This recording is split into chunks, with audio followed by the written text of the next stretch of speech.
Assalamualaikum warahmatullahi wabarakatuh. Sugeng enjang para siswa kelas 7 kang kinasih. Kados pundi kabaripun? Sami sehat nggih? Pepanggihan malih kalian Ibu ing pasinaon basa Jawi. Kalajengaken ing materi menika, Ibu badhe ngrembak babagan teks piwulang serat ulang reh pupuh pangkur.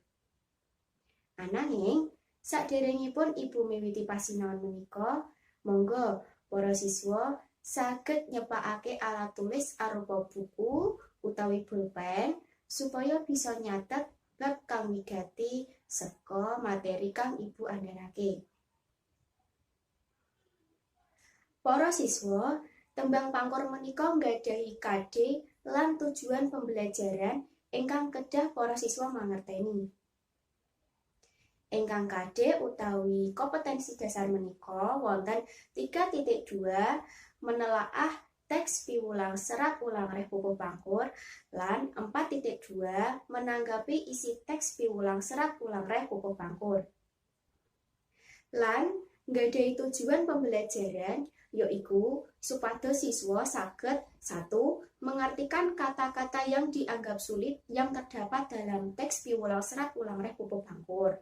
Yang kedua, menuliskan isi teks piwulang serat ulang reh pupuh pangkur dan menyampaikan pokok-pokok isi teks piwulang serat ulang reh dengan percaya diri. Dan yang terakhir, menanggapi isi teks piwulang serat ulang reh pupuh pangkur. Menapa para siswa nate mireng tembang Jawa?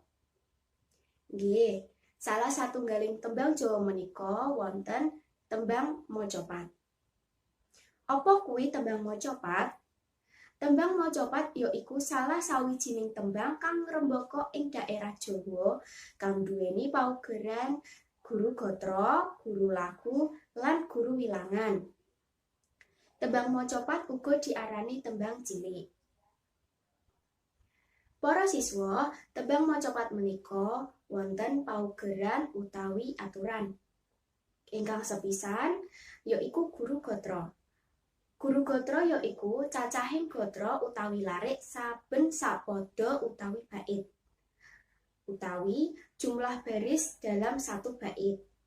Ingkang nomor kalih guru wilangan. Guru wilangan yaiku cacahing wanda saben sak gatra. Utawi jumlah suku kata dalam satu baris. Ingkang nomor 3 yaiku guru lagu. Guru lagu yaiku tibaning swara vokal utawi dongding ing pungkasaning gatra.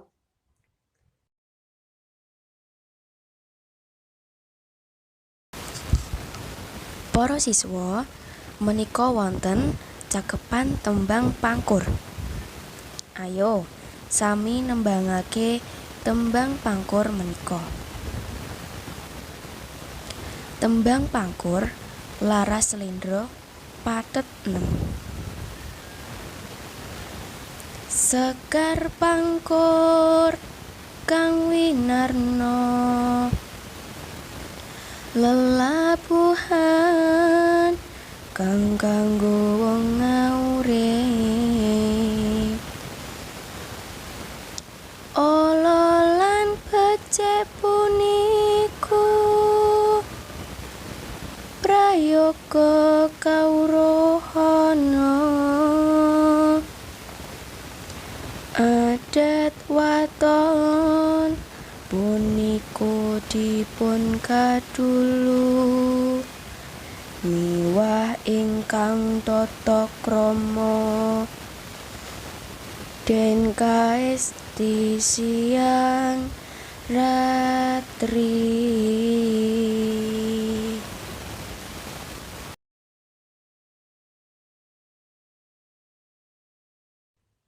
Para siswa, tembang pangkur menika anggitanipun dening Sri Susuhunan Pakubuwana kaping 4.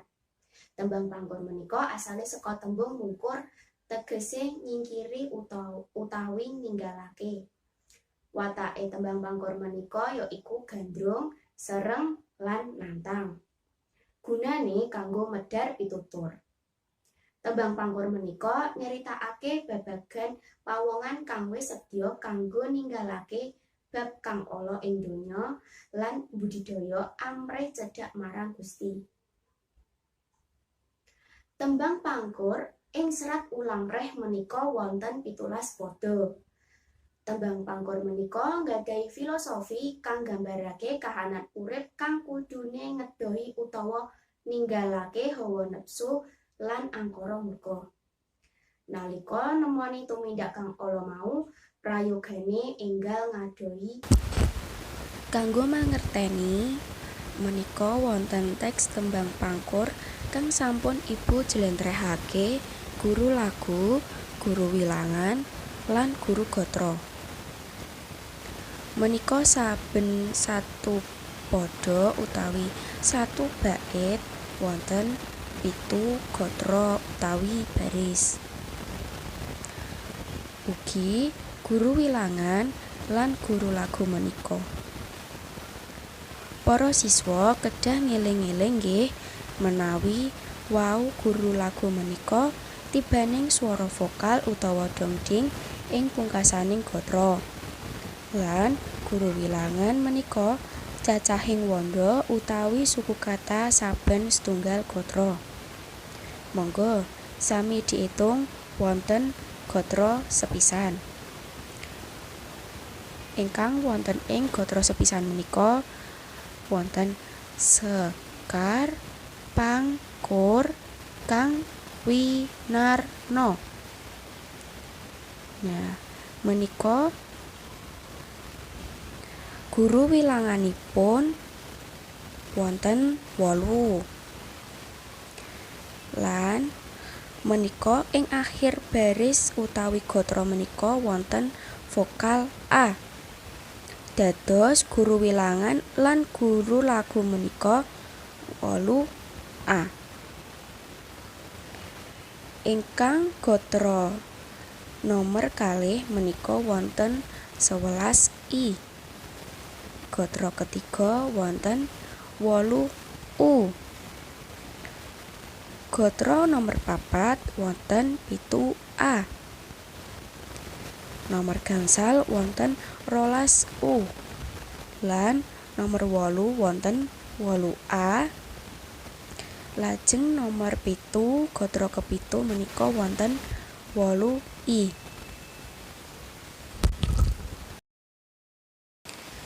Menawi para siswa sampun mangerteni paugeran tembang pangkur menika, monggo sakmenika para siswa sami nggatekake tegesipun tembung-tembung menika supaya saged mangerteni isine tembang pangkur menika. Nah, wonten ing tabel menika sampun wonten tembung-tembung saking tembang pangkur. Ingkang sepisan wonten tembang sekar, tegesipun tembang. Lajeng wonten tembung winarno, tegesipun diceritakake utawi dipocapake.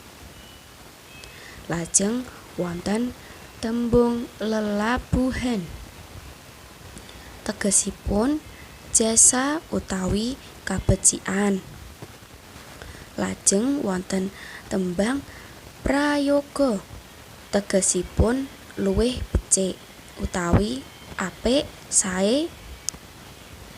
Lan wonten kawruhana, tegesipun ngertenono.